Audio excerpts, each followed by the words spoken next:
IDFM 98 de la bande FM, un au-delà du miroir ce soir, où nous allons parler de la science sacrée ou la conscience de l'atome avec Luc Lamps, qui est directeur de recherche au CNRS. Après sa thèse en chimie en 1984, il commence ses recherches à l'INSERM en chimie appliquée à la médecine. Il y étudie les interactions entre les cations métalliques et les tétracyclines afin de réduire les effets secondaires de ces antibiotiques. Il s'oriente ensuite vers l'analyse des complexes de cuivre et des anti-inflammatoires pour inhiber la formation des radicaux libres.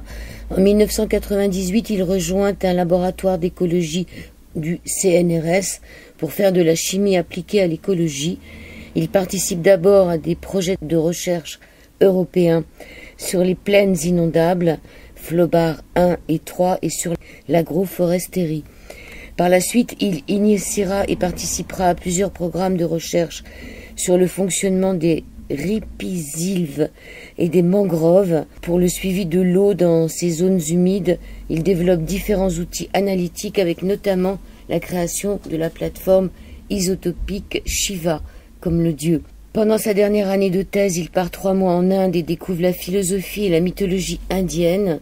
Depuis, en parallèle de sa carrière de scientifique, il poursuit ses études sur la sagesse orientale, s'initie aux techniques de yoga et de méditation. Il continue également d'aller régulièrement en Inde. À partir de 1996, il écrit plusieurs articles sur la chimie occulte et l'éco-spiritualité pour la revue Le Lotus Bleu. Il a aussi donné des conférences à la Société théosophique en 2008, à Mangalore en Inde et en 2016 à Paris. Luc Lamps, depuis votre plus jeune âge, vous avez toujours été curieux de l'origine de l'homme. À l'adolescence, pendant vos insomnies, vous avez fait l'expérience d'états modifiés de conscience. Est-ce que vous pouvez nous en parler, s'il vous plaît ? Oui, c'est ce qu'on appelle maintenant des sorties hors du corps. Voilà, c'est des genres d'expériences où on arrive, on vit des choses, on a une extension de nos propres sens qu'on a dans notre réalité classique. On est en même temps éveillé et en même temps on a des possibilités qu'on n'a pas dans ce monde réel. Donc moi j'ai eu cette chance-là de vivre spontanément ce genre d'expérience et donc effectivement ça m'a montré que le monde qu'on voit, comme on le perçoit, c'est juste une limitation, c'est une restriction d'un monde qui est beaucoup plus lumineux, qui est beaucoup plus beau.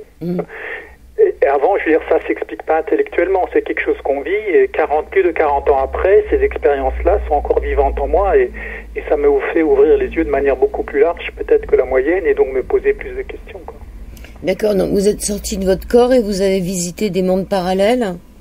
Disons que tout simplement, ça permettait d'abord de voir que la matière elle-même, je regardais le bout de mon lit et je pouvais zoomer à l'infini, c'est-à-dire que plus que je zoomais le bois ou le tissu de mon édredon, je sais pas qu'est-ce qu'il y avait à l'époque, mais plus on zoomait, plus la matière devient lumineuse.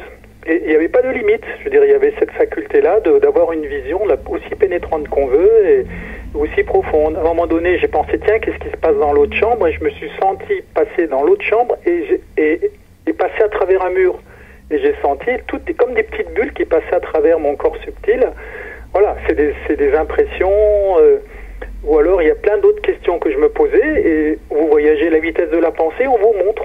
On vous dit, tiens, est-ce que ça existe? Comment ça fonctionne? N'importe quel sujet, et vous le vivez. Vous le vivez au plus profond de vos cellules, et cette vibration reste inscrite tout au long de votre vie. Donc c'est quelque chose qu'on garde, c'est une expérience, c'est un élargissement de conscience, c'est un cadeau qu'a fait la vie, quoi. Alors c'est quelque chose que vous gardez, mais est-ce que vous pouvez encore le pratiquer? Non, parce que c'est venu spontanément, et c'est reparti comme c'est venu. Voilà, c'était...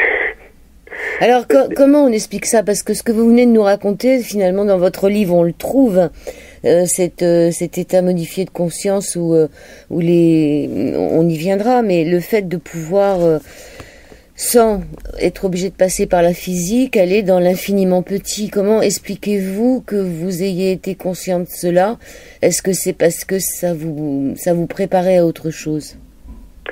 Certainement, et c'est peut-être aussi ce que je cherche de manière indirecte, nouveau par la méditation, par le yoga, etc. Essayer de retrouver ces élargissements de conscience qui vous permet de comprendre voilà comment est fait notre univers, comment on est fait nous-mêmes, qu'est-ce qu'on va faire quelle est notre mission sur Terre. Je veux dire, la vie, ce n'est pas que métro, boulot, dodo. Il y a quelque chose de beaucoup plus grand, de beaucoup plus beau. Et quand on touche comme ça, qu'on a un aperçu un petit peu de derrière le voile, là, on dit, ah ouais, quand même. Et on voit que tout ce qui nous arrive dans la vie, c'est pas le hasard. C'est un empilement d'événements qui doit nous arriver. Donc c'était peut-être une manière de me préparer, de m'ouvrir, et que je ne devienne pas, je dirais, un scientifique pur et dur, mais qu'en même temps, j'ai une trame, j'ai une prédisposition pour essayer de voir un peu plus large, quoi. Alors, vous arrivez dans la capitale du Cachemire, à Srinagar. Oui. Et là, vous avez une super surprise. Vous apprenez qu'il y avait là le tombeau du Christ. Oui. Oui, donc c'est un peu, je veux dire, c'est assez surprenant. Je veux dire, on se pose des questions. Je dis, bon, est-ce que Jésus ou Jésus-Christ, comme on nous l'enseigne dans notre tradition occidentale, voilà. Bon, j'avais entendu parler qu'effectivement tous les maîtres voyagent et vont dans différents pays se former, mais j'avais pas entendu qu'il y avait aussi sa dernière demeure en Inde. Pour moi, il était juste venu apprendre, compléter sa formation, comme font les compagnons autrefois, ils tournent dans les différents centres. Voilà. Et là, effectivement, j'ai eu un déclic. J'ai compris que le temps n'était pas linéaire comme on a l'impression qu'il est, mais il y a quelque chose de plus large, que, en fin de compte, les événements reviennent. Il y a une sorte de périodicité, comme tous les ans, vous avez le printemps qui revient après l'hiver. Voilà. Et la même chose dans le temps, que nous, on a l'impression on ne vient qu'une seule fois pour faire une seule chose, et en fin de compte, c'est une implication dans un cycle avec donc une raison. Ça donne aussi un sens à la vie et une raison, quoi. Voilà. Et je me suis dit, effectivement, si Jésus est venu plusieurs fois, comme les prophètes, dans les messages, on retrouve une certaine unité.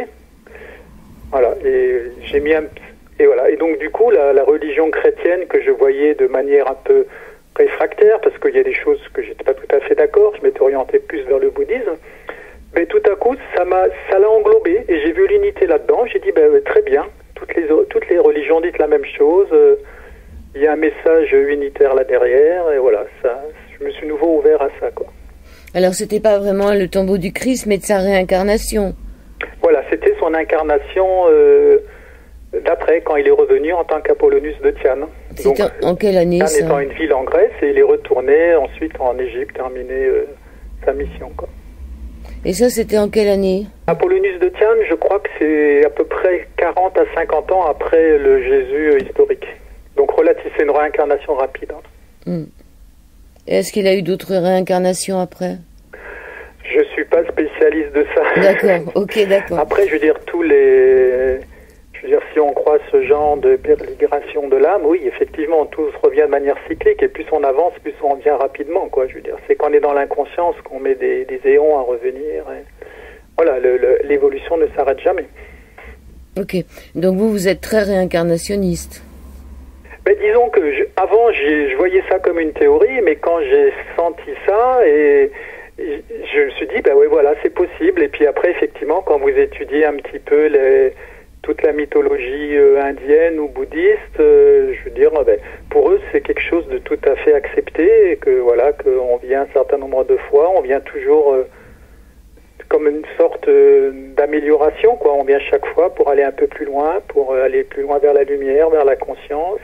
Et même si vous regardez dans les anciens écrits chrétiens ou autres, dans d'autres traditions, même il y avait aussi cette tradition autrefois qui était acceptée, mais qui a été après abandonnée. Je pense que quand le siècle des Lumières est venu, ou quand il y a eu le concile de Constantinople, donc déjà bien avant, il y a eu petit à petit une sorte de dissociation entre ce savoir ancestral avec cette sagesse cyclique qui est arrivée à quelque chose de plus concret, mais aussi qu'un temps plus linéaire et plus segmenté, quoi. Oui. Alors les hindous, pensent qu'ils ont tout le temps pour, s'ils réussissent pas dans cette vie-là, ils pourront réussir dans la prochaine. En Occident, la théorie de la réincarnation commence à être plus ou moins acceptée. Est-ce qu'il n'y a pas un risque à se dire que on a tout notre temps et que c'est pas très grave finalement, si on rate, on aura encore une chance la prochaine fois? Il faut pas le voir comme ça. Je veux dire, effectivement, ça peut, pris à l'extrême, on peut arriver à un certain laxisme, mais je pense qu'il est complètement à l'inverse du but de l'évolution. je dirais plutôt, on le voit bien actuellement, il y aurait plutôt une urgence à régler un certain nombre de problèmes sur la Terre. Et donc, je veux dire, tout le monde doit être là, je veux dire, pour participer à cette œuvre collective. Je veux dire, si on veut vraiment léguer à nos enfants une planète encore viable et qui soit, je veux dire, dans des conditions acceptables, il faut qu'on œuvre tous pour que l'élévation de la conscience et qu'on préserve les ressources naturelles et le bien-être des gens de la planète. Et ça se passe effectivement dans chaque incarnation. Je veux dire, ça serait trop facile de dire, j'ai tout mon temps, j'ai qu'à laisser les autres travailler. Non, chacun doit tout contribuer. Donc effectivement, même en Inde, je veux dire, on a tendance, effectivement, certaines personnes l'ont prise de cette manière-là.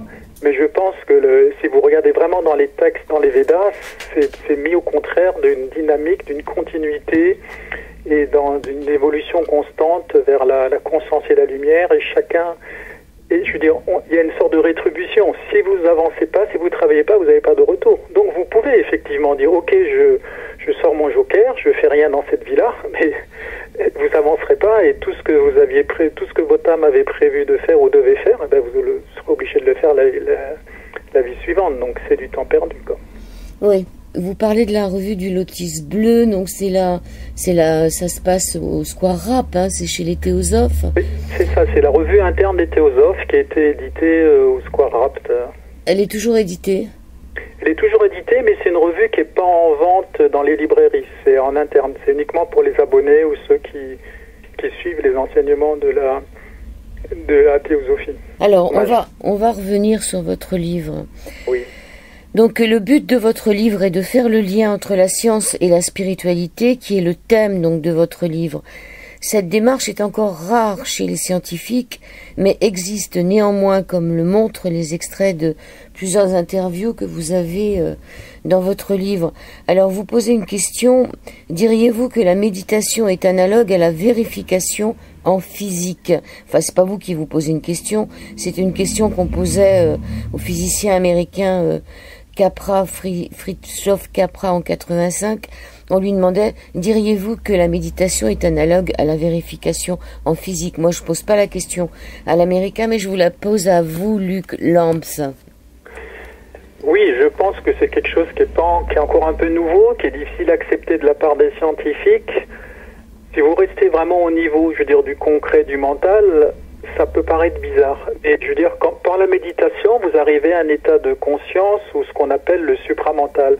C'est-à-dire d'avoir une compréhension directe, intuitive, qui va au-delà de tout ce que je veux dire, des limitations qu'on a de manière classique, qui va au-delà de la dualité, et qui permet comme ça d'avoir des éclairs de génie, où voilà, tout à coup on voit des liens entre des choses, et donc d'avoir une compréhension beaucoup plus profonde. Et on peut effectivement, si on travaille de manière intensément, parce qu'un scientifique c'est quand même quelqu'un qui a travaillé beaucoup la concentration, et arriver d'une manière ou d'une autre, vous n'avez qu'à regarder, la plupart des découvertes scientifiques se sont faites, en fin de compte, si vous discutez avec les auteurs, se sont faits plus ou moins au hasard.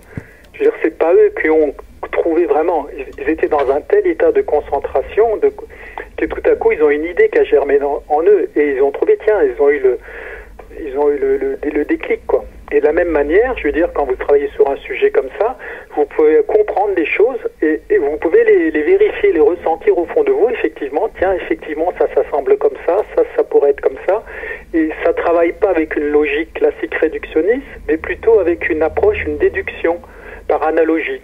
Voilà. Et ça permet d'avoir une compréhension et de voir une certaine unité dans des objets ou des fonctionnements qui, a priori, pourraient sembler être différents ou même opposés.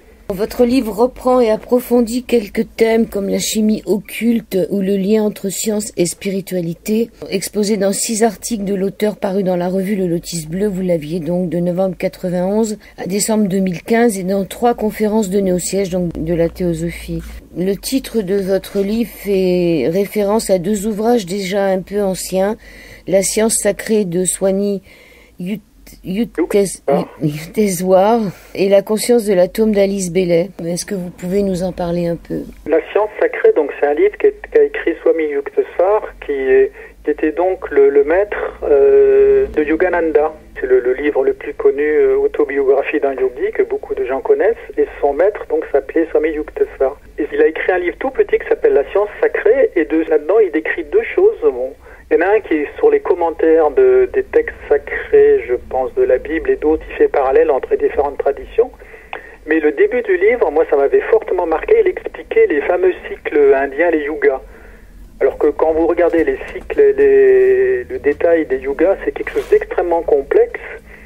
Bon, qui dure c'est le cas de dire des éons et des éons, des milliards d'années. Donc, on se dit déjà, oh là là, comment ça fonctionne tout ça. Après, si vous prenez un peu de temps, vous voyez vraiment, ça revient, c'est différentes boucles. C'est comme des rouages dans une horloge astronomique. Vous avez plein de roues dentées avec différentes échelles qui gèrent tous les types de temps, enfin les différents temps, le temps au niveau des humains, au niveau des dieux, au niveau des cycles, au niveau du cosmos, etc. Mais quand vous regardez à la fin ce qu'ils en disent, ils disent ouais, on est dans le Kali Yuga et on en est encore pour je sais pas combien de... Bon là vous dites bon c'est un peu dommage, c'était bien parti et puis là on termine par une note pessimiste quoi. En gros on pourrait aller que vers le chaos, vers une perte de conscience, de connaissance, etc. Et en fin de compte lui son livre, c'était pour montrer que ces calculs-là, on peut les prendre comme tous les calculs, comme tout ce genre de récits à plusieurs niveaux. Vous avez les années humaines et les années divines. Et il y a juste un facteur 1000 entre les deux, quoi. Et actuellement, effectivement, comme on sortait d'un cycle un petit peu d'obscurantisme au niveau de la conscience, la clé de ces calculs astronomiques avait été perdue. Et lui, il a eu la révélation par Babaji, et qu'il avait demandé d'ailleurs... donc c'est le maître qui est à l'origine de la lignée d'enseignement de Yogananda et autres. Et justement, il a retrouvé cette clé-là et en fin de compte, on voyait qu'on était en train de sortir de cet âge noir du Kali Yuga et qu'on allait vers un renouveau de la conscience, et qui correspond un petit peu à ce qu'en astrologie ici on appelle l'ère du Verseau, voilà.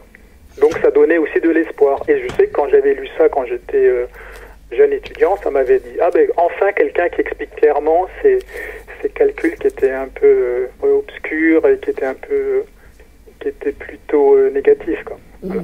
Et ensuite l'autre livre c'était donc La conscience de l'atome écrit par Laïs Bailey et qui montre effectivement que la conscience est quelque chose qui existe partout.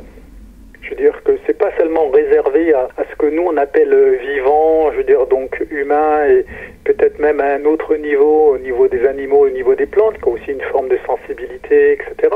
Mais même, je veux dire, la matière elle-même, je veux dire, au niveau de l'atome lui-même, il y a ce germe de conscience qui est là, parce que tout est créé par le même créateur, donc il y a cette même vibration de vie qui existe partout, voilà, et qu'on retrouve sur tous les plans. Voilà, ça permettait, je trouvais que ça donnait vraiment une unité dans notre vision d'existence sur les différents plans et comment tous ces plans-là étaient reliés entre eux. Voilà, c'est quelque chose qui m'avait touché quand j'avais lu ça dans ma jeunesse. Est-ce que ça expliquerait le fait qu'il y a des gens qui, lorsqu'ils touchent de l'électricité ou des appareils électriques, les mettent en panne? Est-ce que ça serait un rapport de conscience à conscience? Pas forcément. Je dirais plutôt c'est l'effet secondaire, mais c'est pas la cause, quoi. L'effet secondaire, effectivement, les gens qui sont un peu médiums ou qui se chargent facilement de certaines énergies électriques, voilà, effectivement peuvent aussi interagir ou c'est de la même manière quand nous on cherche quelque chose sur l'ordinateur et qu'on est très énervé, et ben plus on est énervé et moins on trouve parce qu'on crée une interférence. Alors que si vous y allez de manière détendue, de manière positive, en général, ça se résout, vous faites un peu de patience, voilà, votre ordinateur reboot et ça se remet en place et vous vous rappelez exactement où était votre fichier, l'ordinateur ne bug plus, voilà, je le vois plutôt comme ça, quoi. Donc l'ordinateur, c'est vraiment l'ère du Verseau. Tout ce qui est onde, c'est l'ère parce que l'ordinateur, c'est juste un outil, je veux dire, c'est un petit peu une extension de notre mental, quoi. On pourrait plus gérer toutes les informations qu'on a gérées si on n'avait pas d'ordinateur maintenant, je veux dire, c'est une manière de pouvoir appréhender de manière plus large toutes les informations et donc le monde qui nous environne et de rester connecté tout le temps. Je veux dire les sages, les maîtres, je veux dire les grandes consciences, eux, ils peuvent communiquer directement de conscience en conscience. Nous, je veux dire, on a encore besoin d'un support, voilà, donc on utilise Internet, on utilise notre téléphone portable. Après, on aura la communication, j'espère, genre télépathie ou un petit peu comme les animaux, ils ont une sorte de cette intuition, cette manière de partager leur information entre eux, quoi, sans passer par la technologie. La technologie, c'est juste un moyen. Donc l'ordinateur, on pourrait le résumer, on pourrait le comparer à une espèce de conscience planétaire. C'est le support matériel d'une future conscience planétaire. Voilà. Okay. C'est un petit peu ce que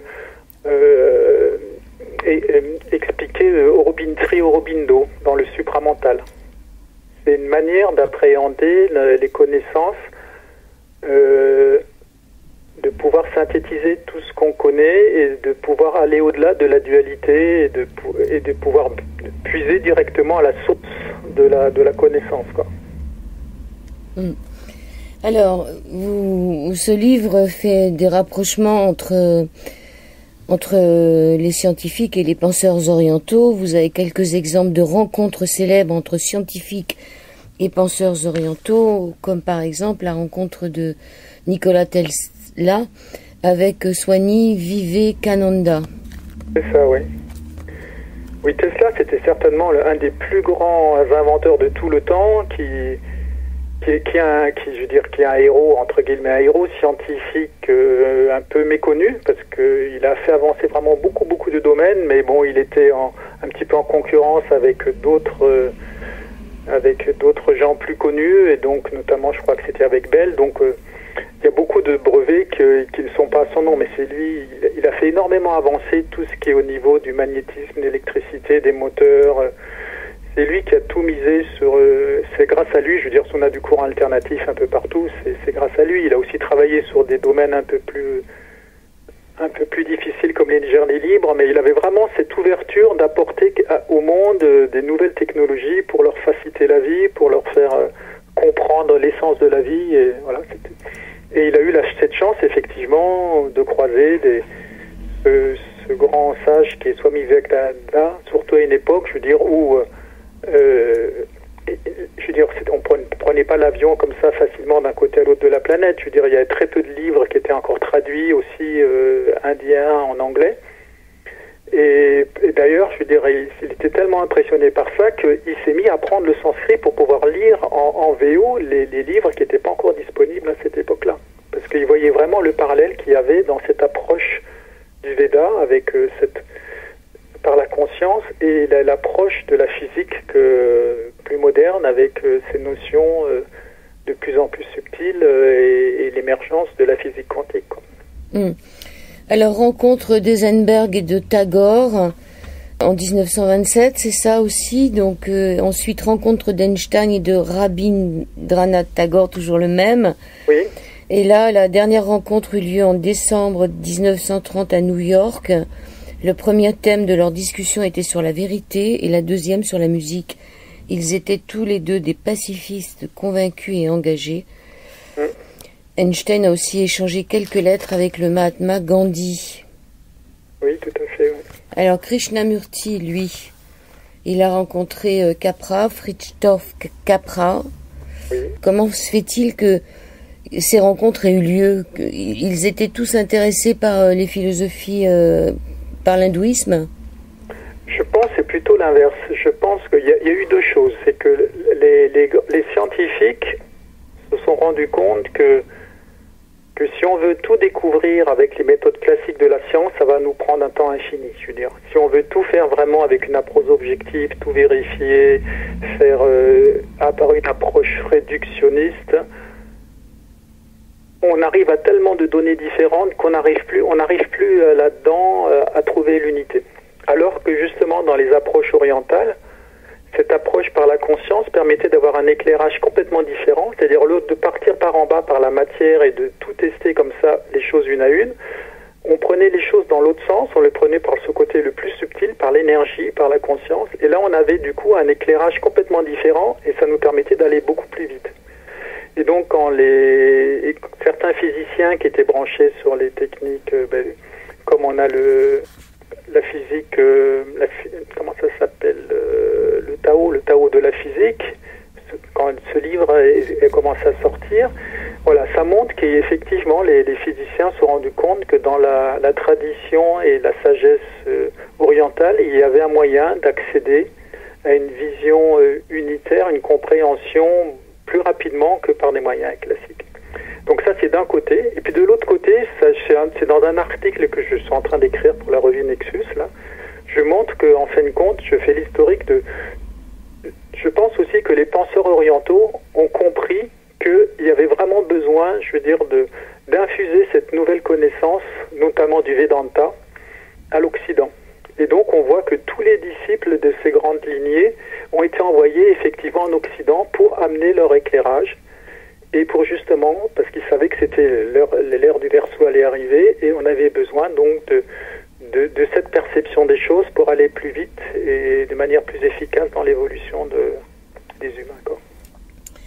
Rencontre de donc Christophe Capra et de Krishnamurti. Il lui pose la question: comment puis-je être un scientifique et suivre quand même votre conseil d'arrêter de penser et d'atteindre la libération du connu, puisque Krishnamurti a écrit Se libérer du connu. Comment on peut en même temps se libérer de ce qu'on sait et en apprendre un peu davantage, c'est ça? Mais le problème du scientifique, c'est qu'il analyse avec son mental, mais en même temps, le mental, effectivement, est le véhicule le plus subtil qu'on ait à notre disposition de manière classique. Mais en même temps, il a aussi sa propre limitation qui est inhérente à sa fonction. Et voilà, donc et c'est ce que je disais tout à l'heure, par la méditation, par l'intuition, on peut arriver à des données plus subtiles, plus unifiantes, mais pour cela, il faut qu'on arrive à se dégager, à prendre du recul sur son propre mental. Or, le mental, je veux dire, bon, qui est aussi le support de l'ego, je veux dire, qui a peur, je veux dire, de cette non-existence s'il se fond effectivement dans quelque chose de plus large et de plus grand, quoi. C'est un challenge. Mais en même temps, ça vaut largement la peine, parce que ce qu'il en retirera, c'est au lieu d'avoir que de la connaissance froide, il aura une sagesse qui sera vivante, et ce qui est un peu le but de l'homme, quoi. Alors, Krishnamurti rencontre aussi David Bohm. Donc, ce physicien David Bohm a contribué de manière significative à la physique quantique. Il a eu donc un entretien avec le philosophe indien Krishnamurti en 80 pour essayer de chercher et de comprendre les racines des problèmes psychologiques de l'homme qui, depuis des milliers d'années, est perpétuellement confronté à des conflits sans pouvoir en sortir. Ces dialogues sont parus dans un livre, Le Temps aboli. La question était de savoir si l'humanité a fait fausse route à cause de son désir de devenir autre chose que ce qu'elle est en réalité, parce que devenir engendre une force, une énergie qui est lutte et source de conflit, et il s'est créé ainsi une contradiction entre ce qui est et devenir ce qu'il faudrait être. Alors, est-ce que l'humanité a fait fausse route, Luc Lambs? C'est difficile à dire. Je veux dire, toute expérience est nécessaire. Je veux dire, on apprend uniquement par les faux pas qu'on fait. Je veux dire, mais bon, justement, on se lève et ça permet de voir que c'était peut-être pas le bon chemin. Après, je veux dire, le potentiel, il est toujours au fond de nous. Tout le monde à son niveau, quoi. Je veux dire, on a tous un potentiel, que ça soit créatif, artistique, scientifique, tout ce qu'on veut. Voilà. Le tout, c'est de pouvoir l'exprimer. Et par contre, il faut laisser les choses mûrir. Voilà, je veux dire, quand le temps est prêt, quand la personne s'est ouverte à un certain nombre de choses, je veux dire, voilà, le bouton peut s'ouvrir et la fleur peut exprimer tout son parfum et donner des fruits, voilà. Après, je veux dire, ce qu'il faut voir, c'est que c'est pas en cherchant forcément le problème plutôt, c'est qu'on cherche à l'extérieur. On cherche les réponses à l'extérieur, on cherche des preuves matérielles, alors qu'en fin de compte, je veux dire, on a tout est déjà à l'intérieur de nous. C'est dans une sorte, c'est encodé déjà. Et c'est plutôt comment réveiller le potentiel qui est en nous. Voilà, c'est ça le fond du problème, plutôt que de chercher tout le temps et de courir. La connaissance, c'est quelque chose qu'on a en soi. Donc, on va faire une pause musicale et on se retrouvera juste après sur l'antenne d'IDFM. Deuxième partie de cette émission, toujours avec Luc Lambs, la science sacrée ou la conscience de l'atome, exploration sur la formation du cosmos, des atomes et de l'émergence de la conscience écologique au travers de l'approche scientifique et de l'approche mystique orientale. On a vu un peu en première partie les rencontres qu'il y a eu entre certains scientifiques et certains philosophes ou hindouistes. On va peut-être parler en deuxième partie, Luc Lambs, du temps linéaire et du temps cyclique. pour la culture occidentale et pour la culture orientale, le temps n'est pas défini de la même manière. Oui, tout à fait, ouais. Oui, je veux dire, on a l'habitude, nous, dans l'Occident, d'avoir des chronologies très précises et tout est basé là-dessus. Je veux dire, bon, même si on voit qu'il y a le cycle des saisons, il y a des cycles biologiques, il y a un tas d'autres cycles, je veux dire, on a le temps, on a l'impression que tout n'arrive qu'une fois et que, voilà, et que c'est vraiment sur une échelle linéaire. Alors que dans d'autres traditions, on a quelque chose qui est peut-être toujours ce temps linéaire, mais vu en fin de compte à une échelle plus grande. C'est-à-dire qu'en fin de compte, on n'a pas une droite, mais qui est légèrement courbe, et que si on regarde suffisamment loin, ben, cette courbe, elle va faire un cercle. Et c'est pas des cercles qui reviennent toujours au début, parce que ça serait un peu idiot, ça veut dire que tout ce qu'on vivrait, ou tout ce qui arrive ne servirait à rien.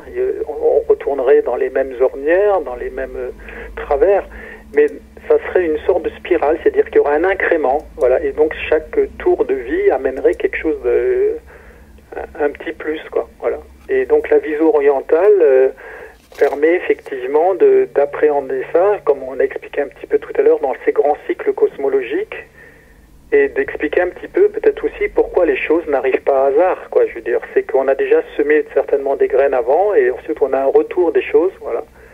Ça pourrait aller dans ce sens-là, et moi, ce qui m'avait aussi beaucoup plu, c'est qu'en fin de compte, ça donne une sorte de justice, quoi. On se dit, bien, ben, les choses, je veux dire, les malheurs ou les bonheurs n'arrivent pas pour rien. C'est parce qu'effectivement, ça a été programmé ou ça a été ensemencé de cette manière-là. Et puis maintenant, quand ça ressort, ça donne une sorte de justice globale et c'est un peu plus satisfaisant pour l'avenir de notre planète et l'avenir de l'humanité. Alors, en culture orientale, on a une notion que le futur, c'est le progrès et que le passé, c'était l'ignorance. Ça, c'est un petit peu ce qui ressort de l'approche avec notamment le siècle des Lumières, etc. Je veux dire, on a l'impression qu'autrefois, on était dans la mythologie, on était un petit peu dans l'obscurantisme, et même encore maintenant, je veux dire, quand vous parlez un petit peu des Gaulois ou de nos ancêtres, on a l'impression qu'ils vivaient vraiment de manière très rudimentaire et très fruste, ce qui était vrai peut-être à un niveau matériel, mais ils avaient peut-être aussi, peut-être pas tous, mais au moins certains druides, les bardes avaient une certaine connaissance, même si c'était oral, c'était pas écrit, mais ils avaient une perception des choses, ils avaient une communication avec la nature qu'on a perdue. Et je veux dire, le progrès, c'est pas que la technologie c'est qu'un support, c'est que de la matière qui commence effectivement à être un peu améliorée. Mais le vrai progrès, c'est ce qu'on a à l'intérieur. C'est notre ouverture de cœur, c'est la conscience, c'est le partage, c'est l'entraide. C'est ça le vrai progrès. Donc ce temps linéaire, ce temps cyclique, donc cette roue du temps, vous en parlez beaucoup dans votre livre. Alors justement, c'est pour en arriver, c'est que si on reste sur cette roue du temps, sur le côté phénoménal, vous êtes toujours mené par les événements. Je veux dire, c'est un petit peu comme vous êtes un petit bouchon sur les eaux d'un lac et donc vous montez, vous descendez, vous subissez, vous savez pas ce qui vous arrive. Et justement, toute la beauté de cette approche du temps cyclique, c'est de prendre conscience de cette récurrence, de ces choses qui reviennent, et donc on va se placer, non plus sur la périphérie où on subit les choses, mais petit à petit, on va passer notre conscience au centre. On va se centrer en nous-mêmes, et donc du coup, on va être observateur, on va être témoin de ce qui se déroule, et on va plus subir les choses. Et en devenant témoin, en devenant, je veux dire, on va s'impliquer de manière différente dans les événements et on va aussi les prendre, je veux dire, si on nous arrive quelque chose de grave, on va le prendre avec recul. On dit, ok, ça m'arrive, d'accord, c'est comme ça et je veux faire avec, mais on va pas rester bloqué. On va pas se morfondre dans se dire pourquoi ça m'est arrivé, etc. Ça va nous permettre, je veux dire, de pas rester dans ce sentiment d'impuissance, mais au contraire de puiser dans nos ressources et d'y faire face et d'avancer. Et de rester dans une sorte d'équanimité, quoi qu'il nous arrive. Et donc d'une manière plus positive face à la vie, quoi. Sur les différents états de conscience, le Vedanta indien distingue, comme les occidentaux, 3 états de conscience standards qui sont la veille, le rêve et le sommeil profond. Et il ajoute un 4e état de conscience pur appelé Turiyana. Alors, ce 4e état sous-entend la transcendance des 3 premiers. Est-ce que vous pouvez nous développer un peu cela ?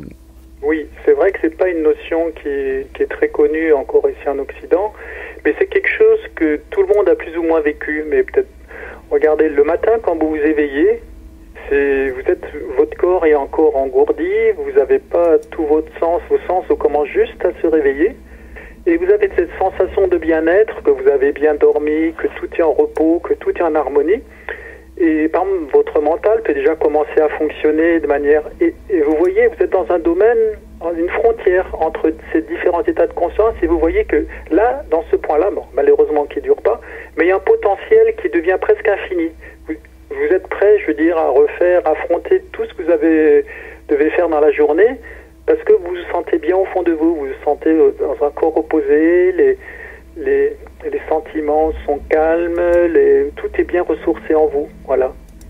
Et c'est cet état-là qu'on peut, ou alors la même manière, mais bon, c'est encore plus difficile à vivre, juste avant de vous endormir, quand vous sentez votre corps qui se relâche, et hop, vous sentez flotter, vous sentez le bien-être qui vous envahit, et hop, après on perd conscience, quoi. Donc c'est cet état intermédiaire qui, en Occident, sont étudiés depuis longtemps, puisque c'est ce qu'on vit de manière plus ou moins intense pendant la méditation. Et ceci c'est aussi un état de conscience unificateur qui nous permet de remonter à sa source, à son soi, voilà, comme ils s'appellent là-bas.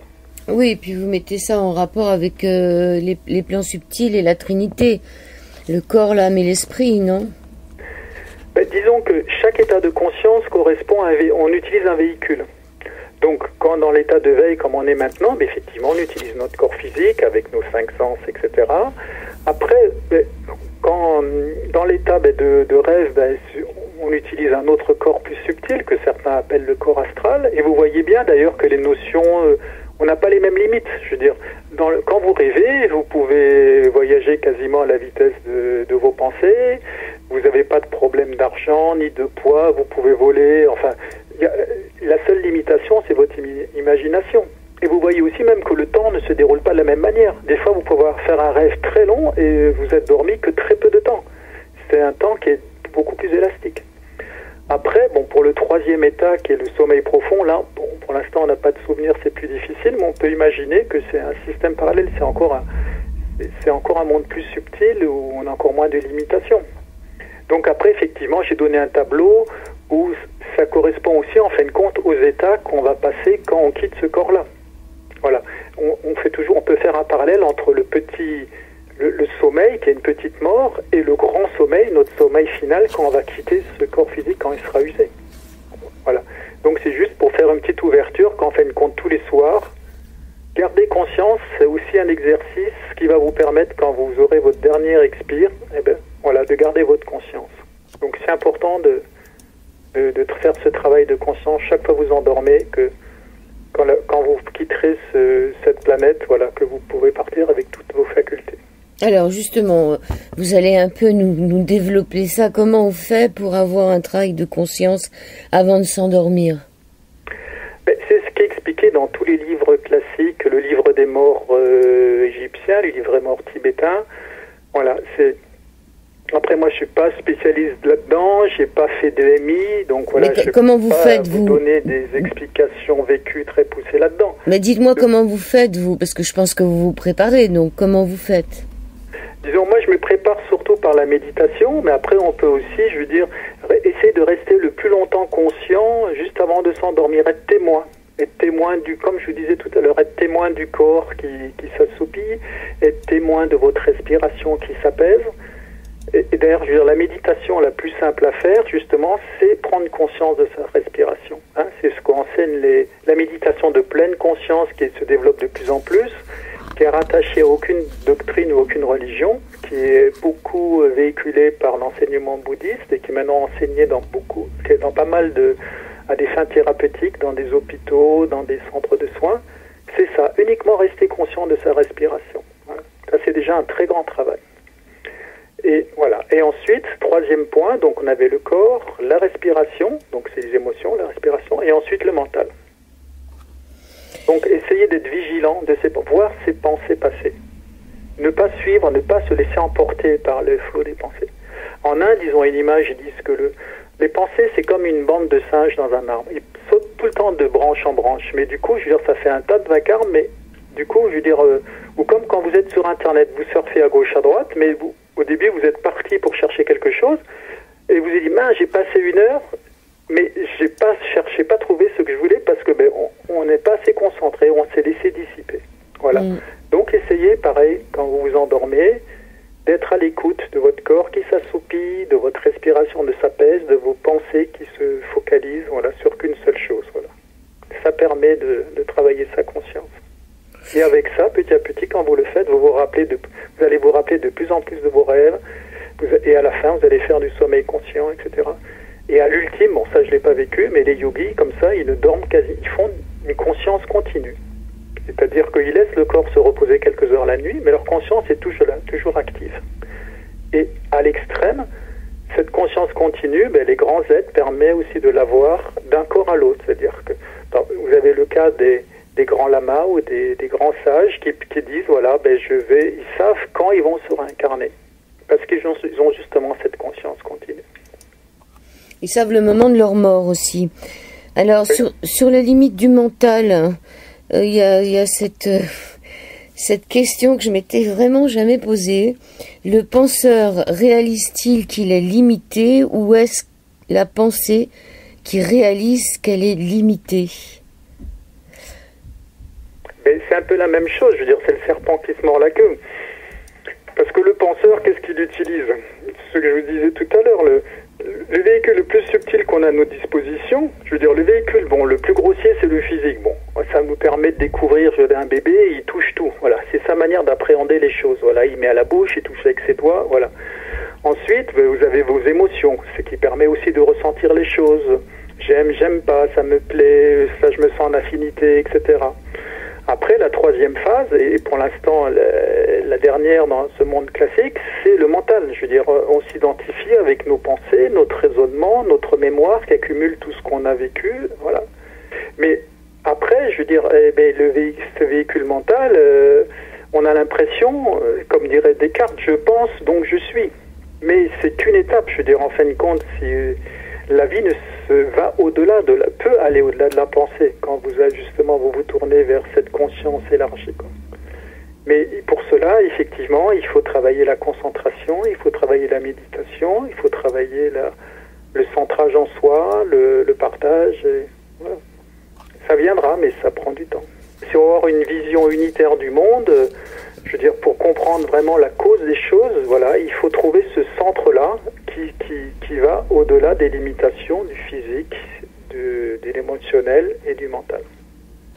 Alors, la différence entre l'approche scientifique et védique, on a un observateur qui est le sujet, qui regarde quelque chose, avec un processus d'observation, et puis expliquez-nous un peu la différence entre finalement l'approche scientifique et l'approche védique. Oui. L'approche scientifique, je dirais, c'est l'approche de ce qu'on a tous les jours. Vous avez une rivière qui est devant vous. Vous vous dites, tiens, quelle est la vitesse du courant de cette rivière?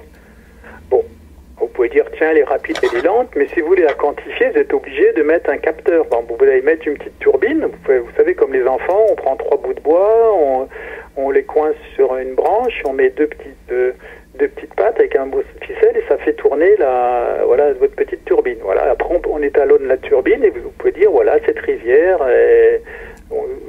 ça va à telle vitesse et après, vous pouvez calculer le débit, etc. Bon. Ça, c'est l'approche scientifique classique. Mais qui a aussi ses limitations parce que vous vous dites,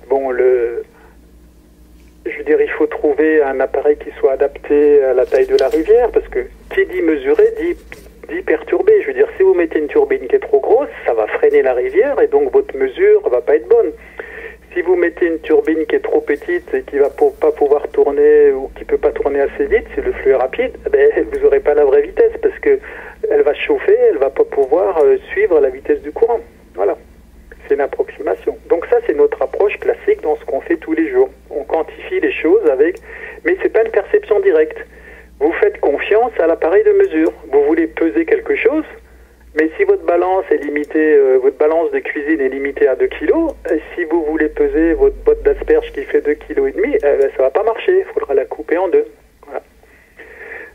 L'autre approche, l'approche qui est utilisée par la science védique, mais en fin de compte, je dirais qui est l'approche contemplative, qui a toujours existé des mystiques, que ce soit en Orient, en Occident.